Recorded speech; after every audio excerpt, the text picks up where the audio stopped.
भंडारा जिल्ह्यात अवकाळीमुळे मका जमीनदोस्त झालाय। वादळी वाऱ्यासह आलेल्या पावसामुळे मका पिकाचं अतोनात नुकसान झालंय। त्यामुळे शेतकरी पुरता हवालदिल झालाय। शेतकऱ्याच्या तोंडचा घास हिरावला गेलाय। वाशिम जिल्ह्यात हवामानात बदल झाल्याने पाऊस पडण्याची शक्यता हवामान खात्याने वर्तवली आहे। ढगाळ वातावरणामुळे हरभरा पिकावर घाटे अळीचा प्रादुर्भाव झालाय। तसंच गव्हाच्या उत्पादनातही घट होण्याची शक्यता असल्याने शेतकरी चिंतेत आहे।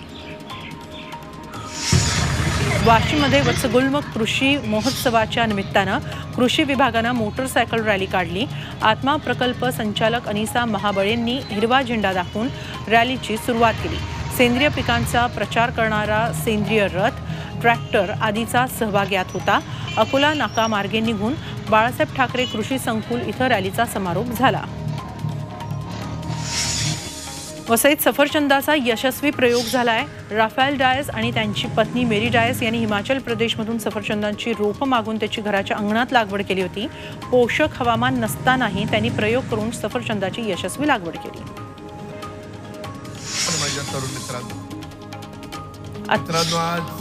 अजित पवारांना मुख्यमंत्री बनवण्याचा निर्धार करणाऱ्या नेत्यांना आणि कार्यकर्त्यांना अजित पवारांनी दमानं घेण्याचा सल्ला दिलाय।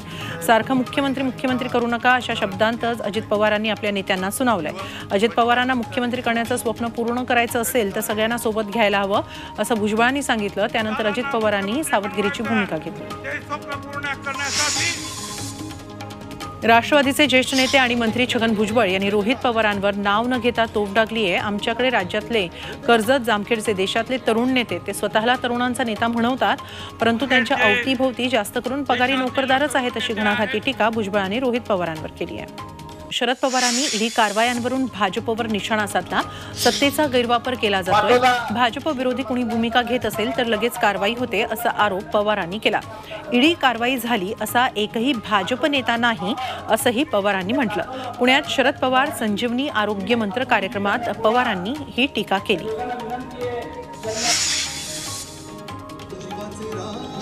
उद्धव ठाकरे 12 फेब्रुवारीला छत्रपती संभाजीनगर लोकसभा मतदारसंघ दौऱ्यावर असणार आहेत। या दौऱ्यात ते गंगापूर, वैजापूर, कन्नडला भेटी देऊन संवाद साधतील। तर संध्याकाळी छत्रपती संभाजीनगर पूर्व, पश्चिम, मध्य विधानसभा मतदारसंघांच्या एकत्रित सभा होणार आहेत। भारतरत्न पुरस्कारावरून उद्धव ठाकरे यांनी पंतप्रधान मोदींवर टीका केली आहे। आधी भारतरत्न पुरस्कारासाठी काही सूत्र ठरलेली होती, मात्र आता मोदींच्या मनात आलं की द्या भारतरत्न अशा शब्दांत त्यांनी निशाणा साधला।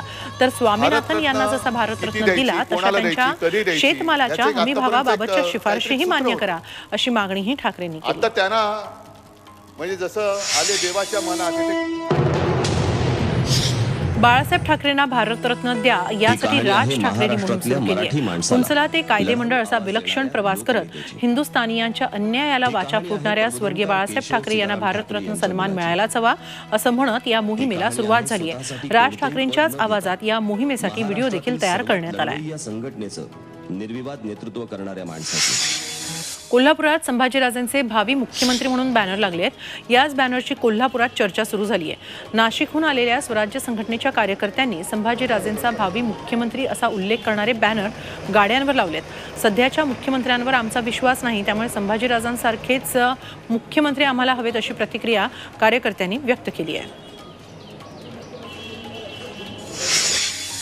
राष्ट्रवादीचे ज्येष्ठ नेते आणि मंत्री छगन भुजबळ यांनी रोहित पवारांवर नाव न घेता तोफ डागली आहे। आमच्याकडे राज्यातले कर्जत जामखेडचे देशातले तरुण नेते आहेत, ते स्वतःला तरुणांचा नेता म्हणवतात, मात्र त्यांच्या अवतीभोवती जास्त करून पगारी नोकरदारच आहेत अशी टीका त्यांनी केली। देशातील तरुण नेते आहेत। लोकसभा निवडणुकीसाठी राष्ट्रवादी काँग्रेस पक्षानं रणशिंग फुंकलंय। लोकसभा निवडणुकीसाठी अजित पवारांनी धनंजय मुंडे यांच्या खांद्यावर मोठी जबाबदारी सोपवली आहे। धनंजय मुंडे राष्ट्रवादी काँग्रेसचे लोकसभा निवडणूक प्रचार प्रमुख असतील। राष्ट्रवादी काँग्रेसचे प्रदेशाध्यक्ष सुनील तटकरे यांच्याकडून अधिकृत घोषणा करण्यात आली आहे। नवी मुंबईत समाजवादी पक्षाचे जिल्हाध्यक्ष सलीम मुल्ला यांच्यासह शेकडो पदाधिकारी आणि कार्यकर्त्यांनी शिंदे गटात प्रवेश केला। मुख्यमंत्री शिंदेंच्या नेतृत्वावर विश्वास ठेवत त्यांनी शिंदेंच्या सेनेत जाण्याचा निर्णय घेतल्याचं सांगितलं। एकीकडे शिवसेना मनसे आणि महायुतीच्या जवळकीची चर्चा सुरू असतानाच शिंदे गटानं मनसेलाच खिंडार पाडलाय। महाराष्ट्र नवनिर्माण सेनेच्या माथाडी कामगार आघाडीच्या महत्त्वपूर्ण पदाधिकाऱ्यांनी शिवसेना शिंदे गटात प्रवेश केलाय। शिंदे गटाचे खासदार गजानन कीर्तीकर, नेते किरण पावसकर यांच्या नेतृत्वात मनसे माथाडी सेनेच्या अनेक पदाधिकाऱ्यांनी शिंदे गटात प्रवेश केला। नाशिकमध्ये जय बाबाजी भक्त परिवारानं निवडणूक रिंगणात उतरण्याची भूमिका घेतली आहे। स्वामी शांतिगिरी महाराजांनी लोकसभा निवडणूक लढवण्याची तयारी सुरू केली आहे। यासाठी नाशिकच्या श्रद्धा लॉन्स इथं प्रचारकांची बैठक घेण्यात आली। यात प्रचार साहित्य वाटप करण्यात आलं, प्रचाराचा नारळ फोडण्यात आला। लढा राष्ट्रहिताचा, संकल्प शुद्ध राजकारणाचा असा नाराही देण्यात आलाय। 150 कोटींची वार्षिक उलाढाल असलेल्या शिर्डीत साई संस्थान कर्मचाऱ्यांची सोसायटी निवडणूक मतदान प्रक्रिया पार पडली।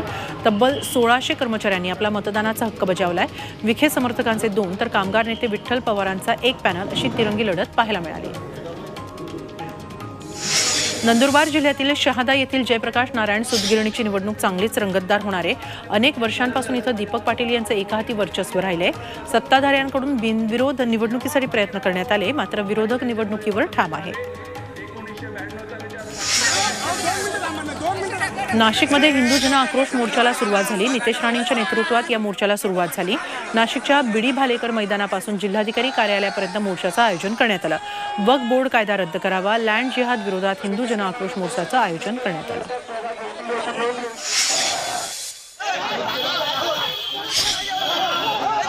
अमरावतीच्या अचलपूर इथं काँग्रेस आणि प्रहारमध्ये राडा झाला। अचलपूर खरेदी विक्री संघ मतदान प्रक्रियेदरम्यान मतदान केंद्रावर दोन्ही पॅनलचे कार्यकर्ते भिडले। परिसरात मोठ्या प्रमाणावर पोलीस बंदोबस्त तैनात करावा लागला। उपमुख्यमंत्री अजित पवारांच्या पत्नी सुनेत्रा पवारांच्या फ्लेक्सवर शाईफेक करण्यात आली आहे। बारामती तालुक्यातील काराटी इथल्या सुनेत्रा पवारांच्या फ्लेक्सवर शाई फेकण्यात आली आहे। हा प्रकार समजताच पोलिसांनी घटनास्थळी धाव घेत बॅनर काढला। पुढील तपास सुपे पोलीस करतायत। गोंदियामध्ये शिक्षण महर्षी मनोहर पटेल यांच्या जयंतीनिमित्त सुवर्ण पदक वितरण सोहळा आयोजित करण्यात आला। यावेळी मुख्यमंत्री एकनाथ शिंदेंनी नगर परिषदेच्या बांधकामासाठी 30 कोटींची घोषणा केली।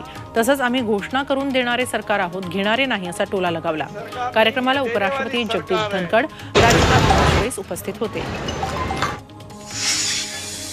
भाजप आमदार गणपत गायकवाड गोळीबार प्रकरणी 5वी अटक करण्यात आली आहे। आमदार गायकवाडांचा ड्रायव्हर रणजित यादवला ठाणे क्राईम ब्रांचनं अटक केली आहे। उल्हासनगरच्या हिललाईन पोलीस ठाण्यात गणपत गायकवाडांनी शिवसेनेचे महेश गायकवाड यांच्यावर गोळीबार केला होता। अभिषेकला विश्वासघातानं संपवलं, आमच्या बदनामीचा हिडीस प्रकार थांबवा असं विनोद घोसाळकर यांनी म्हटलंय।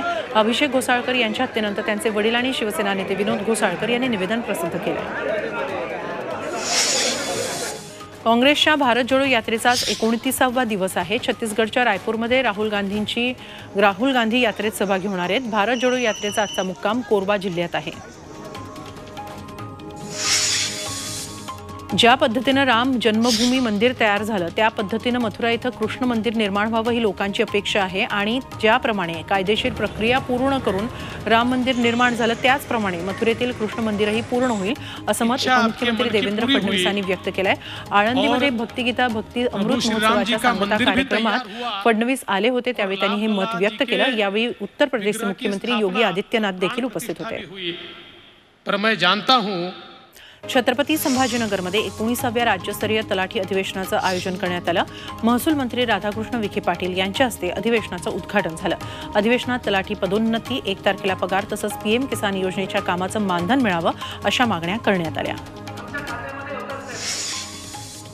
अंतरवाली सराटीत सारथीचे 20 विद्यार्थी जरांगे पाटलांसोबत आमरण उपोषणाला बसले। 18 महिन्यांपासून फेलोशिप न मिळाल्यानं विद्यार्थ्यांनी जरांगे पाटलांसोबत उपोषण सुरू केलंय। काही दिवसांपूर्वी सारथीच्या विद्यार्थ्यांसोबत मुख्यमंत्र्यांची बैठक झाली होती, मात्र त्यानंतरही तोडगा न निघाल्यामुळे सारथीच्या 20 विद्यार्थ्यांनी अंतरवालीत उपोषण सुरू केलंय।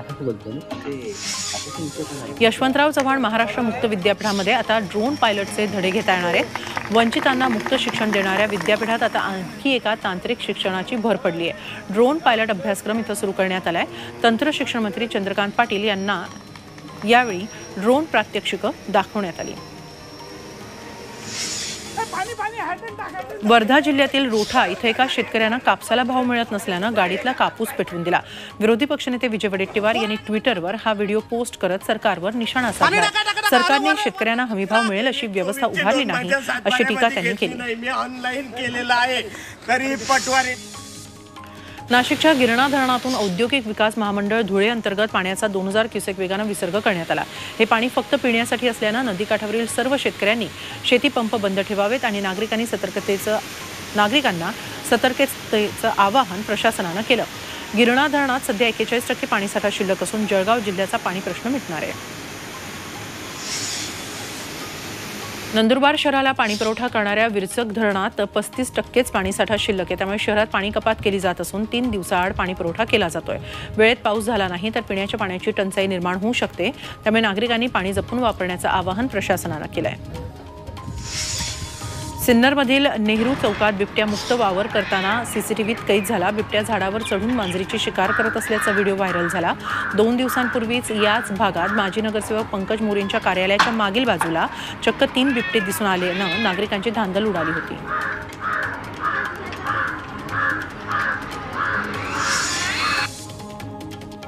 अहमदनगरच्या पाथर्डी परिसरात मागील 8 दिवसांपासून मोठ्या प्रमाणात कावळ्यांचा मृत्यू होत असल्याचं समोर आलंय.